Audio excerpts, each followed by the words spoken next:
All right, here we are. Welcome back. If you've been here all day, I gotta say you have a special place at Old Mouth Breaver's heart. Who am I kidding? I don't have a heart. If you're just joining us, I'm Mouth Breaver, and this is my show, Mouth Breaver's Monsters, Madmen, and Mayhem Sunday Movie Marathon. As promised, I have delivered you monsters and madmen so far, and I've even delivered a little bit of mayhem, but this next feature really ups the game on that mayhem situation. We're going back, gonna stay in the 80s, gonna go back up to the late 80s here again, 1988 to be exact.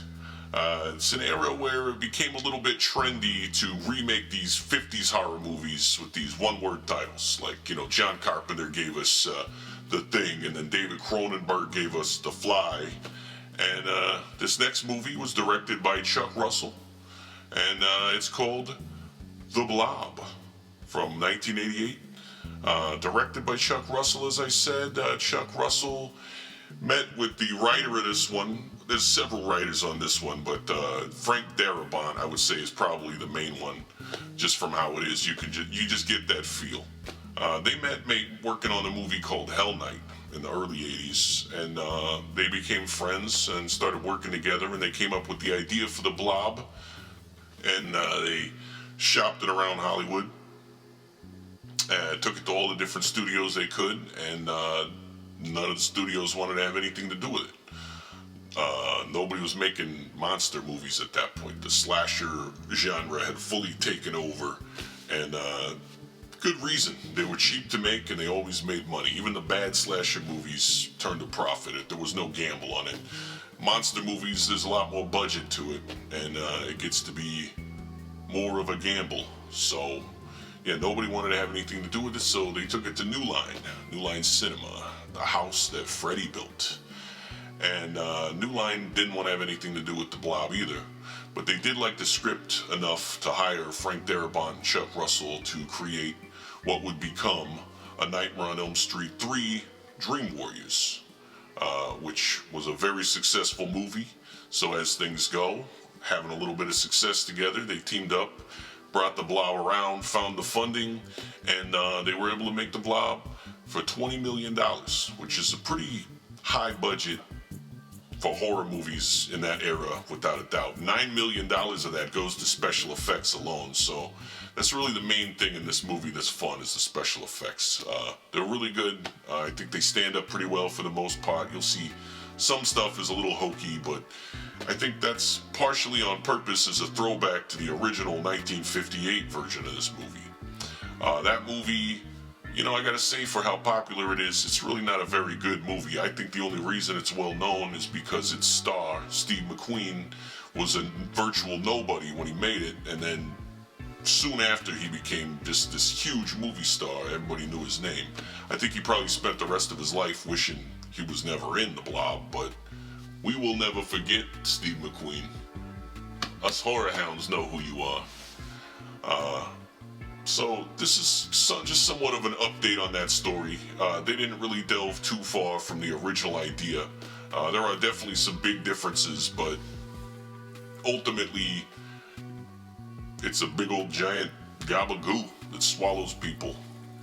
That's what The Blob is. I mean, there's no spoilers there. The Blob is well ingrained into our popular culture at this point. I'm sure everybody knows what The Blob is, but yeah, it's a fun movie, I think. A lot of just great special effects, good practical stuff going on, good makeup, some good scares, As I said, Frank Darabont worked on as a writer, and if you know that name, you know it from his excellent Stephen King adaptations like Shawshank Redemption and The Green Mile and The Mist.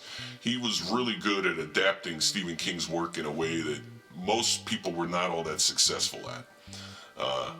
And you could feel that Stephen King flavor in this movie. This could be a Stephen King story in a lot of ways. And I think Frank Darabont is to thank for that. The main star of this movie is Kevin Dillon, who prior to this had done Platoon, Not really known for any other horror movies. After this, he did The Doors, that movie No Escape, which that one's worth seeking out. Not a horror movie, but fun dystopian future action movie. That's a good time. Another one that's not all that well known that should be, in my opinion. Most notably, Kevin Dillon, you'll recognize him from that show Entourage. He had a pretty main part in that one for a long time, so I think if you see his face and you know it, that's probably why you know it. Fans of the Saw franchise are going to recognize a young lady named Shawnee Smith from this one. Her face is definitely, she's featured pretty prominently in the Saw movies. So we also have Jeffrey the Mun, who you'll recognize from all those Stephen King adaptations I mentioned. He's worked with Frank Darabont on almost everything that he's done, as well as The Walking Dead. Most recently, I think probably be the most recent thing you would have seen him in. Prior to this, he was in that Rutger Hauer movie, The Hitcher, which is a really good movie, really hard to find. So if you could track that down, that's worth watching as well. And then also you have a face you're definitely going to recognize and a name you probably don't know, unfortunately. And that if you needed to hire a nice lady who the audience would immediately want to give a big hug to, you hired this lady. Her name is Candy Clark. She did a couple of horror movies before this, namely Q the Winged Serpent. She was in Cat's Eye. And then after this, she played Buffy's mom in the Buffy the Vampire Slayer movie. Very recognizable face. Going back to Kevin Dillon being the star of this movie, I find that kind of questionable because I think Kevin Dillon's hair is legitimately the star of this movie. I mean, it really shines. And I think it's a shame this movie wasn't more successful because I think I would have liked to have seen a sequel where the Blob and Kevin Dillon's hair team up and maybe they do a little more mayhem, cause a little more damage. I think the two of them together, I think if the Blob had Kevin Dillon's hair from this movie in a sequel, you could have made money. You could have made money, but you know what? I don't work in Hollywood, and there's probably a good reason for that. All right, well, here it is from 1988, The Blob. Thanks, guys. Appreciate you watching.